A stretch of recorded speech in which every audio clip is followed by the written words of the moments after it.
बिस्मिल्लाहिर्रहमानिर्रहीम। अस्सलामुअलैकुम नाज़रीन, मैं हूं डॉक्टर अली और आप देख रहे हैं मेरा फेसबुक और यूट्यूब चैनल।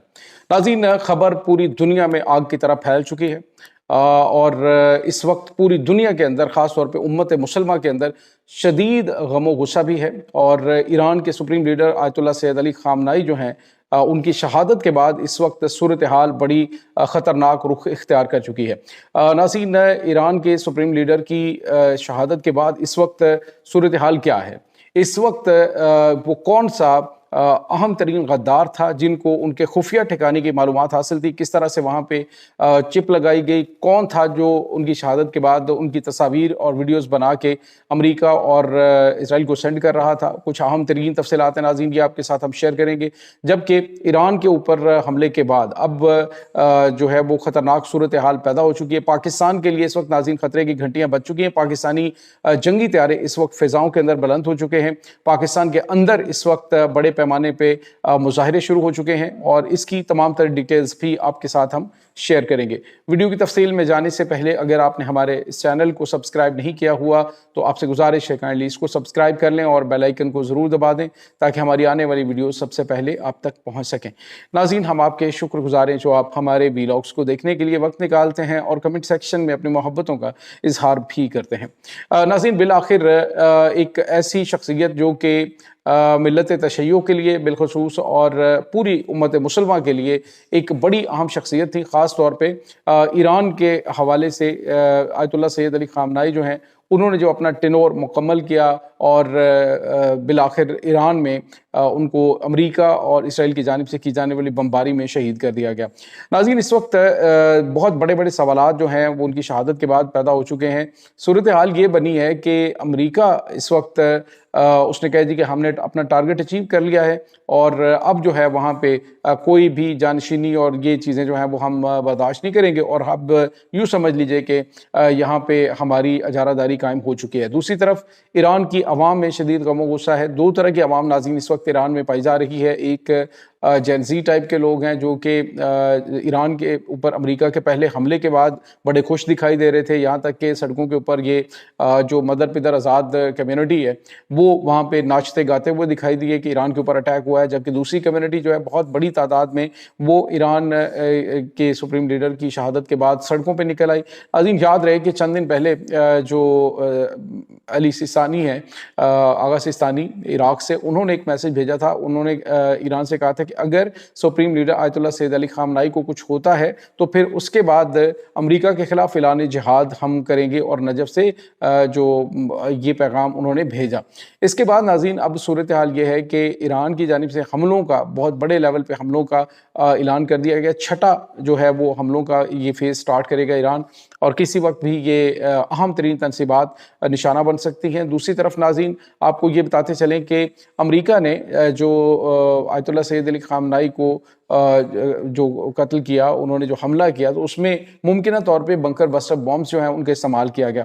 जो सबसे अहम और काबिल फ़िक्र चीज़ है वो ये है कि आयतुल्लाह सैयद अली ख़ामनाई अपने बेटे के घर जो है वो एक उनकी रहाइश पे मौजूद थे और वहाँ पे भी ज़ेरे ज़मीन जो बंकर था वहाँ पे महफूज बंकर में उनको जो है वो रखा गया था। लेकिन उन तक रसाई जो है वो बड़े ख़ास लोगों को थी।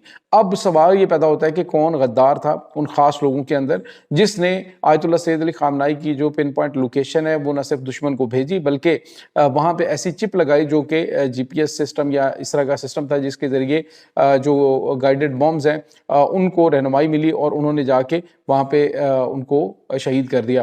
नाज़रीन, यहाँ पे आपको ये बताते चलें कि न सिर्फ ये बहुत बड़ा सवालिया निशान है बल्कि एक बार फिर जो अंदरूनी गद्दार हैं उनकी गद्दारी की वजह से ही ये मामलात हुए हैं। अब नाज़रीन चंद लोगों को उनकी रिहाइश के बारे में पता था, उनकी इस लोकेशन का पता था। अभी कुछ दिन पहले ये भी हुआ था नाज़रीन के सुप्रीम लीडर नमाज अदा कर रहे थे अपने घर के सहन के अंदर और इस दौरान जो है वहाँ पे उनकी अंगूठी, एक बड़ी ख़ास उनकी अंगूठी है, वो अंगूठी वहाँ से गायब हो गई। तो ये एक इशारा था मोसाद की जानिब से शायद कि आपके इर्द गिर्द हम मौजूद हैं। अब उसके बाद मेरे ख्याल में चीज़ें जो हैं उनको बड़ा डीपली देखना चाहिए था ईरान को, लेकिन शायद उसको एक नॉर्मल सी चीज़ लिया गया। اب ایران کے جو سپریم لیڈر ہیں ان کے اوپر جو برسائے جانے والے بامز ہیں، 30 میزائل جو ہیں وہ داغے گئے ان کی رہائش پہ، اور ان کی شہادت کے بعد ہوا کیا کہ امریکہ اور اسرائیل کو ڈائریکٹ جو ہے وہ ویڈیوز اور تصاویر ان کی بنا کے اسی ٹائم پہ بھیجی جاتی رہی۔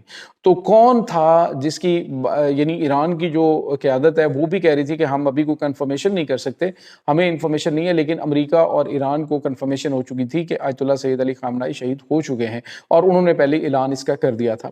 اب ناظرین سوال یہ پیدا ہوتا ہے کہ کیا اس کے بعد رجیم چینج ہو جائے گی؟ نہیں ناظرین، ایسا پاسبل ابھی تک نہیں ہے، کیونکہ ایران نے جو ریزسٹنس ہے ایران کی، انہوں نے کنٹرول سنبھال لیا ہے، اور سپریم لیڈر آیت اللہ سید علی خامنہئی جو ہیں وہ کہا کرتے تھے کہ یہ جو شہادتیں ہوتی ہیں، یہ جو تحریکیں ہیں ان کو نئی جان دیتی ہیں، نیا جنم دیتی ہیں، نئی اس کو ایک نہج پہ لے کے جاتی ہیں۔ تو اب سوال یہ پیدا ہوتا ہے کیا ایران جو ہے وہ امریکی منصوبے کو عملی جامہ پہنانے دے گا؟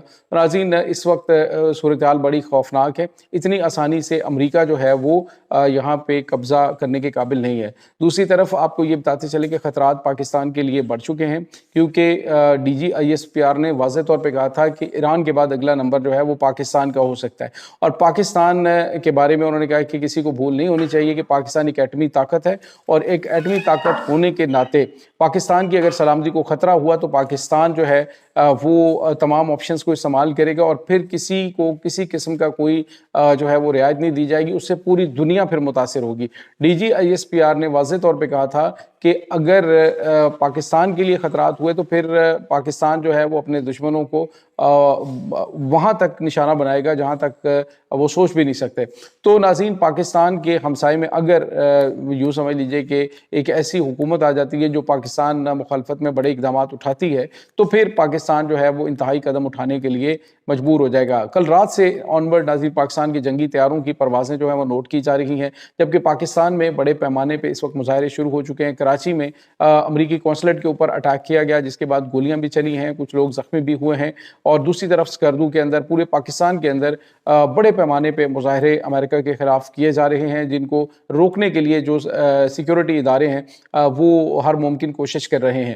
ناظرین اس وقت سچویشن جو ہے وہ بڑی خراب چل رہی ہے، معاملات کافی زیادہ پریشان کن ہیں۔ خبریں یہ ہیں کہ اس وقت مڈل ایسٹ کے اندر امریکہ کے جو تقریباً 26 فوجی اڈے ہیں ان کو ایران نے ہٹ کیا ہے، اور اس میں بڑی تعداد میں امریکی فوجیوں کی ہلاکت کے حوالے سے بھی اطلاعات آ رہی ہیں۔ ناظرین امریکہ اور اسرائیل کی جانب سے کیے جانے والے حملوں میں جو کل اٹیک ہوا تھا اس میں ایک پرائمری اسکول کے اوپر اٹیک ہوا تھا جس میں 100 بچیاں شہید ہوئی تھیں، اور اس میں وہ بھی ایک بڑی تکلیف دہ چیز ہے۔ باقی بھی ان حملوں کے اندر سینکڑوں کی تعداد میں لوگ جو ہے وہ شہید اور زخمی ہو چکے ہیں۔ گراؤنڈ ریالٹیز کیا ہے اس وقت؟ چونکہ انٹرنیٹ کی سہولت کافی زیادہ کم ہے ایران کے اندر، اور وہاں سے خبریں جو ہیں وہ ریئل ٹائم کے اندر صرف سرکاری جو بیانات ہیں وہ آ رہے ہیں، باقی جو صورتحال ہے وہ کافی زیادہ تشویشناک ہے۔ تو ناظرین یہ اس وقت تازہ ترین اپڈیٹس چل رہی ہیں۔ پاکستان بھی مکمل طور پہ تیار ہے، اور آپ کو یاد ہوگا پاکستان کے ڈیفنس منسٹر خواجہ آصف صاحب نے کہا تھا کہ چونکہ سعودی عرب کے ساتھ ہمارا ڈیفنس پیکٹ موجود ہے، اور اس وجہ سے اگر ضرورت پڑی اور اس کی ضرورت ہوئی تو پاکستان جو ہے وہ ایٹمی وار ہیڈز جو ہیں وہ سعودی عرب شفٹ بھی کر سکتا ہے۔ تو یہ ناظرین سچویشن اس وقت چل رہی ہے۔ اس تمام صورتحال کے بارے میں آپ کا کیا کہنا ہے؟ کمنٹ سیکشن میں اپنے خیالات کا اظہار ضرور کیجیے گا۔ انشاءاللہ ملتے ہیں ایک نئی ویڈیو میں، تب تک کے لیے اپنا بہت سارا خیال رکھیے گا۔ اللہ حافظ۔